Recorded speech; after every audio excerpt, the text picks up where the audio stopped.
tentang NPHD yang telah ditandatangani tahun 2020. Di situ ada penambahan pasal 6 angka 6, yaitu alokasi dana diperuntukkan untuk pembangunan serta sarana prasarana rumah sakit pemerintah Kabupaten Kota Baru yang ada di Jalan Sragen dan pembangunan infrastruktur pemenuhan air baku untuk kepentingan masyarakat Kabupaten Kota Baru serta infrastruktur lainnya. Di sini jelas kalau misalnya dari pihak perusahaan pusat STC itu pengen bangunan baru, itu sebenarnya alasan dari pihak STC kalau saya bisa menyimpulkan seperti itu. Jadi yang perlu kita pertegas di sini, oke, kita karena tidak ada win-win solution dari pihak STC berkeras untuk pembangunan baru. Oke, kita butuh sarana prasarana, Pak. Di rumah sakit Sragen kita butuh sarana prasarana. Itu sangat banyak sekali kita butuhkan. Karena apa? Mengingat alat-alat kesehatan kita masih kurang dan masih di bawah. Dan saya mengingatkan kembali, saya pada saat 2009 kerja di bank, pertumbuhan ekonomi dengan adanya Arutmin, dengan adanya pertambangan lainnya, masyarakat pertumbuhan ekonomi di Kota Baru bagus. Tapi saya melihat data statistik pada tahun 2019, 2020, 2021 mengalami penurunan dan penambahan angka kemiskinan. Artinya apa? Dengan adanya STC, tidak ada yang membuat masyarakat menjadi makmur. Oleh karena itu, saya setuju apa yang nantinya akan diekspos pembangunan perencanaan pembangunan itu cuma saya usulkan, dan saya sudah pernah beritakan juga pembangunan yang dilakukan oleh STC lewat kompensasi, saya mengusulkan dengan cara padat karya. Kenapa saya usulkan padat karya? Karena pada kenyataannya STC yang bekerja di sana karyawannya menurut NPHD yang pertama harus menerima 70% masyarakat lokal. Tapi kenyataannya tidak ada 70% masyarakat lokal.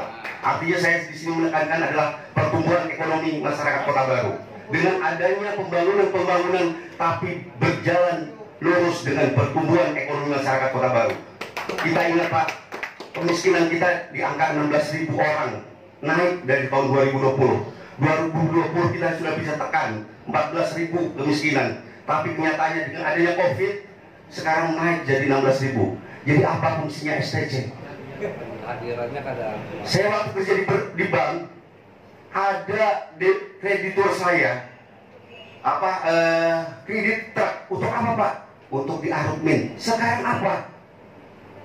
Pihak ketiganya STC adalah apa? Tidak ada masyarakat dilibatkan di situ. Betul.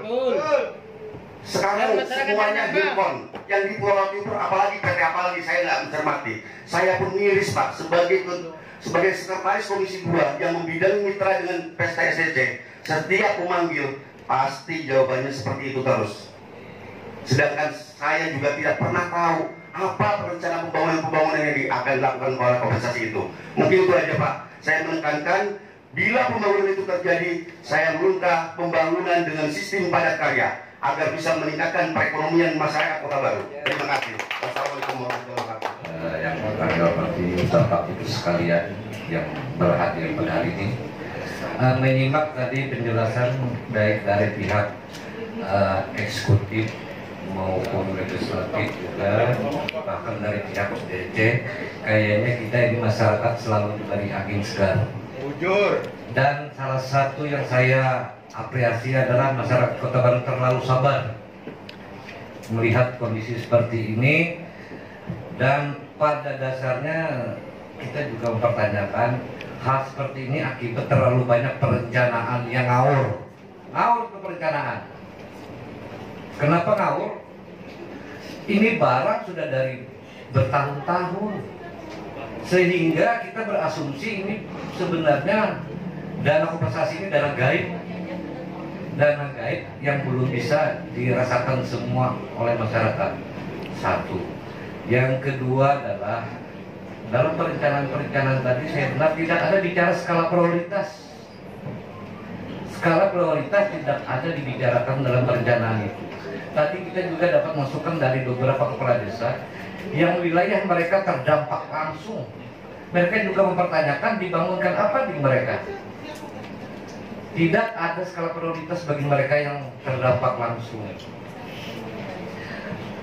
Selanjutnya Dalam kompensasi ini sebenarnya seharusnya apa yang disampaikan tadi juga oleh Pak anggota Dewan tadi, bahwa ini dana sebenarnya sebelum terlaksananya kegiatan ini sebenarnya sudah keluar, sudah dirasakan. Beda dengan CSR tadi. Dan saya juga melihat riskan jadinya bahwa ternyata CSR lebih mudah keluar ketimbang dana kompensasi ini. Dan juga perencanaan yang banyak melukai warga masyarakat Sejaan ini. Kenapa?